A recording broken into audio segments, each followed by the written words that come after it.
So, Mike, you want to take it away? Yeah, sure thing. Hopefully I am loud enough, or louder than Jimi Hendrix's resurrected ghost that's going on in the next hall. So we're here to talk about Forge, and as everyone said, this is this has never been seen before. And with the placement of the monitor and the lights going in our eyes, Adam and I can barely see ourselves. So please bear with us as we just using the Force here. All muscle memory. All muscle memory. Well, I don't have any muscles, so that's a problem for me. But as you can see, what we have here is, as you can see, we have the Ravine. Now, this is one of 3 Forge environments that are going to be shipping in Halo 4 on November 6th. And as you can see, Adam's flying around here. This is probably the most beautiful Forge environment that you've ever seen before. So we've taken a lot of care to create a really kind of beautiful space for you to play in. And we're really excited to see when we set you guys loose on it, what exactly you'll be creating. So we want to talk about a few of the improvements that we've made to Forge. So, and you know what? There's just happened to be a nice little garbage pile here that had nothing to do with my presentation, but we'll talk about it anyway. Okay, so in the past, if you had, for example, like a spawn point or something on top of another object, it was a little bit of a pain to grab. But as you can see, as Adam is kind of rolling over the different things in this pile of garbage, you see the name, pallet, crate small, respawn point. There's no guesswork in terms of what you're grabbing, so there's no trial and error. You'll be able to grab exactly what you want, because when you do and you put the crosshairs over it, the name will highlight and you will know exactly what you're picking up. So that's one of the improvements we've put in Forge for Halo 4. So if you have something, so this bunker round, for example, which you see the name down there because we got the nice highlights, and you're placing it, and you're taking a lot of time and loving care to put it exactly where you want it. One thing that used to be a drag was you could easily kind of accidentally bump the controller and move it out of the position, and all that time and loving care that you put into it is now down the drain. But if you have it where you like it, like Adam does here, we've given you the to lock it. So, that's right.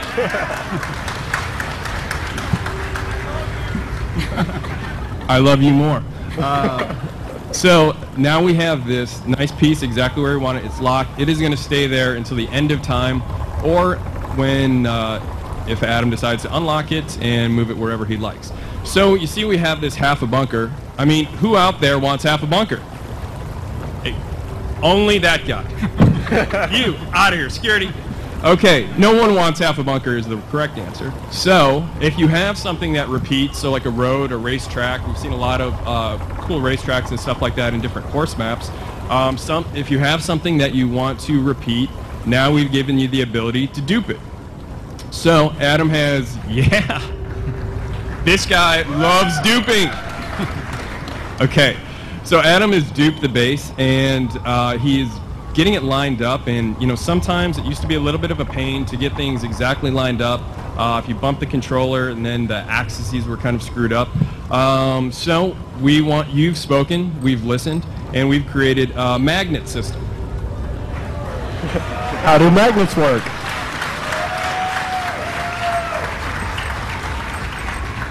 Magnets in 2012. Everyone can vote for that. Okay, so if you enable magnets and you put 2 pieces together, like Adam's doing here, that bridge really easily magnetize. Jimi Hendrix is back. The pieces magnetize together, fit together seamlessly. So if you're going to build something like a bridge here, you can build it. This used to take, I think we timed it, and I think it was 9 years to build a bridge. Now it's taking under 9 seconds. So that's a huge improvement. So if you're building something, a racetrack, a bridge, a wall, something that repeats, you just can keep duping and magnetizing and build what you wanted to build in a fraction of the time. So less focus on actually the mechanics of building, more on the actual creativity. So we built a couple things. We're liking it. And now let's talk about how it looks. So if you take a look at the both half of base round, bunker round that we've slapped together here, take a look at the lighting. This thing looks like it is high noon. This also is a kick-ass Halo map. Ooh, Halo joke. Nice. It looks bright. I mean, it's practically glowing. So if you're in a low lighting kind of situation and you would have something that looks like it's on the center of the sun, it kind of sticks out like a sore thumb. But if we go into player mode now, boom, dynamic lighting.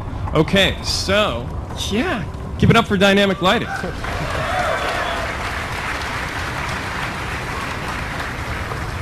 All forge objects now accept shadows from the environment or other forge objects. And if you see, like down there where Adam just was, forge objects also cast shadows on the environment. So that means anything you put down in forge is going to be a lot more integrated with the environment. So we want to give you the ability to create things faster and more efficiently, but we also have taken a lot of time and care to make sure that whatever you create is going to be beautiful. Did you say what the lighting system is called? Because it kind of sort of has the most amazing name ever. It does. The name is so amazing that it's a trade secret, and I cannot talk about it lest I be killed by Max. It is a very long, multi-syllable lighting system that I personally am not smart enough to talk about. I know what it does, but it has the word probe in it. We'll just leave it at that. Yeah, let's just stay away from probe talk here. But it's really cool, and as you can see, it looks great.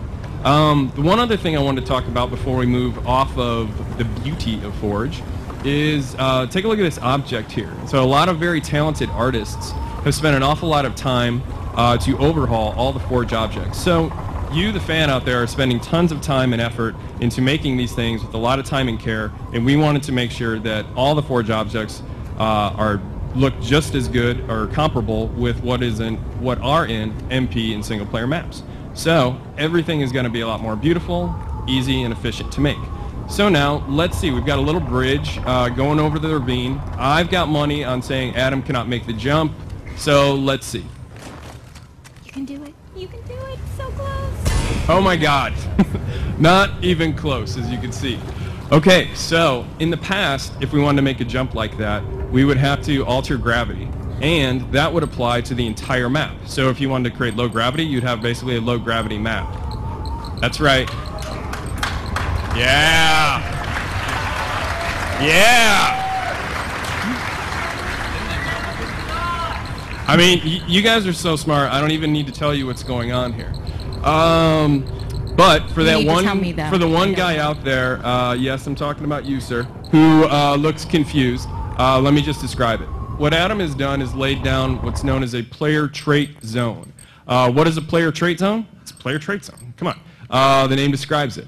In that little zone that he's made, which he scaled to just really the size of the bridge, you can affect the Spartan's traits. So let's say speed, jump size, or jump height rather, damage absorption, a lot of other things. And so now with that trait zone laid down, let's see if he can now make the jump. Oh yeah.